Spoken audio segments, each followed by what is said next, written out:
Günlük yaşamı ciddi şekilde değiştiren pek çok icat vardır. İnsanlık tarihi için birçok buluş yapıldı. Ancak öyle buluşlar vardır ki hala hayatımız için büyük önem taşıyor. Bu videomuzda da dünya tarihini değiştiren en önemli buluşlara gelin birlikte bakalım. Videomuzun asıl kısmına geçmeden önce kanalımıza abone olup zil butonuna basarak atacağım diğer videolardan haberdar olabilirsiniz. Bir zamanlar yaşamın kaynağı olduğuna inanılan 4 elementten biri olan ateş, önemli buluşlardan birisidir. Tarihin en önemli icatlarından birini bulan o yüce, şanslı ve muhtemelen eli yanık insanın kim olduğu bilinmiyor. Çünkü ateşin kullanımına dair izler 790 bin yıl öncesine kadar uzanıyor.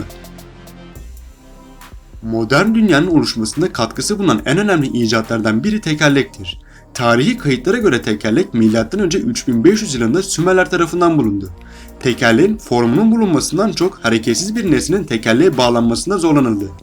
AKS sisteminin geliştirilmesiyle beraber el arabaları, at arabaları derken ticaret ve tarım alanında tam bir çığır açıldı. İnsan yükü çokça azaltıldı. Sadece ulaşım değil, makaralı tekerlek sistemiyle inşaatın, dişli tekerlek sistemiyle makineleşmenin önü açıldı. Pusula yön bulma ve konum belirleme noktasında önemli bir görev üstlenmektedir. Pusulanın icadından önce yıldızlara ve ağaçlarda oluşan yosunlara göre yön belirlemek mümkündü. Ancak pusulanın icadıyla karada, denizde ve havada yön bulmak daha kolay olmuştur. Matbaanın tarihsel gelişimi incelendiğinde çok ilginç bulgularla karşılaşılmaktadır. İnsanlar bilginin çok daha hızlı iletilmesi bakımından bir takım metotlar araştırmışlardır. Bu yüzden matbaanın keşfi haberleşme tarihi bakımından oldukça mühimdir. Teleskop, uzaydan gelen her türlü radyasyonu alıp görüntüleyen astronomların kullandığı bir rasathane cihazıdır. 1608 yılında Hans Lippershey tarafından icat edilmiş, 1609 yılında Galileo Galilei tarafından ilk defa gökyüzü gözlemleri yapmakta kullanılmıştır. Elektrik için belki de tarihin en önemli keşfi olduğu söylenebilir. Tüm dünya günümüzde elektrikle dönmekte ve yaşamın temel taşlarının devam etmesine olanak vermektedir. Pek çok farklı kaynağa bakıldığında elektriği bulan kişinin Benjamin Franklin olduğu tarihi kayıtlara geçmiştir. Bu bilginin doğru olduğunu söylemekle beraber eksik olduğunu da dile getirmek mümkün. Telefonu ilk kez 1871 senesinde Floransalı Giuseppe Meucci icat etmiştir. Fakat patent haklarını kaybetmesi üzerine resmi olarak ilk telefon 1876 senesinde icat edilmiştir.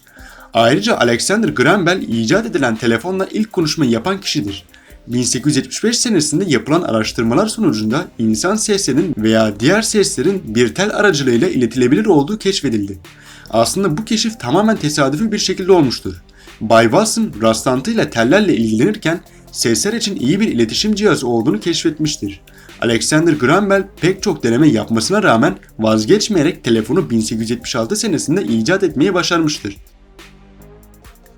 İskoçyalı James Watt tarafından icat edilen buharla çalışan motordur. 1782 yılında icat edilmiştir. Bu motor kendisinden önce üretilen motorlara göre birçok yenilik içermektedir. Hareketli vana sayesinde pistondaki basınç her iki tarafa iletilir ve bu sayede çift taraflı etkiye sahip olan bir motordur. Uydu, haberleşme ve uzay hakkında bize bilgi veren en önemli icatlardan biridir. Ülkeler uyduyu istihbarat amaçlı da kullanmaktadır. Uydu ilk kez 1957 yılında Sovyetler Birliği tarafından icat edilmiştir. Günümüzde internet dünyanın dört bir yanına yayılmış durumdadır. Ülkemizde de hemen hemen her evde olan internet artık vazgeçilmez bir hal olmuş durumdadır. İnternetin bulunması ve ortaya çıkması kademeli şekilde gerçekleşmiştir. İlk internetin temelleri 1950'li yıllarda Amerika'da atılmaya başlandı. Daha sonra 60'lı ve 70'li yıllarda internet hızlı bir şekilde gelişmeye başlamıştır. Günümüzdeki halini alması 1989 yılında son buldu. İnternetin tam olarak icat edilmesi 1989 yılı olarak kabul edilmektedir. Ve 1989 yılında İsviçre'nin CERN şehrinde herkesin ortak kullanabildiği ve kampüsteki kişilerin kullanabilmesi için bir alışveriş ağı kurulmak istendi. Daha sonra oluşturulan bu ağa dünyadaki farklı kişilerine bağlandığı görüldü. Bu şekilde internet artık halka açılmış oldu. Böylelikle internet icat edilmiştir. Videomuzun da burada sonuna geliyoruz.